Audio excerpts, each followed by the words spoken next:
Benarkah manusia itu berasal dari simpanse? Siapakah Charles Darwin? Kita simak video berikut ini.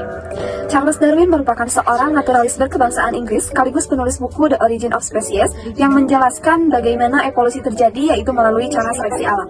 Lalu, benarkah manusia berasal dari simpanse? Menurut teori evolusi, simpanse mempunyai hubungan kekerabatan yang dekat dengan manusia dan juga memiliki kesamaan DNA hingga 98%. Bayangin, 98% loh! Akan tetapi, teori evolusi tidak menerangkan bahwa simpanse adalah nenek moyang langsung dari manusia. Pada dasarnya, teori evolusi menerangkan bahwa perubahan frekuensi alel dari suatu populasi merupakan proses evolusi. Dengan demikian, semua organisme berevolusi dari waktu ke waktu. Pada zaman Aristoteles hingga Linnaeus, suatu proses dianggap tetap, tidak berubah dari waktu ke waktu.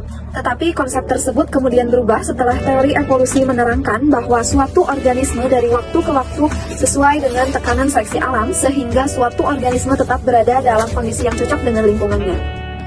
Dalam situs Ensiklopedia Britannica dijelaskan bahwa manusia tidak berasal dari simpanse, tidak berevolusi juga dari simpanse. Sederhananya, manusia hanya mirip dengan simpanse, namun bukan berarti manusia berasal dari simpanse. Manusia terus berevolusi seiring berjalannya waktu lewat proses geologis yang sama seperti makhluk hidup bumi lainnya. Mempelajari sesuatu, berinovasi, memudahkan pekerjaan, membangun kehidupan yang layak, sampai membuat teknologi seperti saat ini. Nah, itulah manusia yang berasal dari manusia.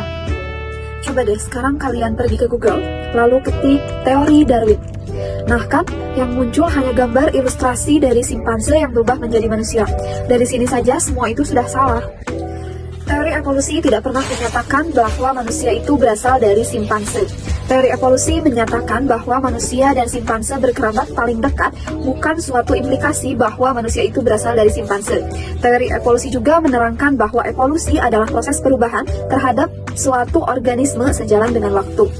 Di atas ini ada dua konsep yang berbeda. Yang pertama menyatakan bahwa teori evolusi menerangkan bagaimana simpanse berubah menjadi manusia. Kemudian konsep yang kedua menerangkan bahwa simpanse merupakan kerabat yang paling dekat dengan manusia dan memiliki kesamaan DNA 98%. So, buat kalian yang beranggapan bahwa manusia itu berasal dari simpanse, itu semua salah ya.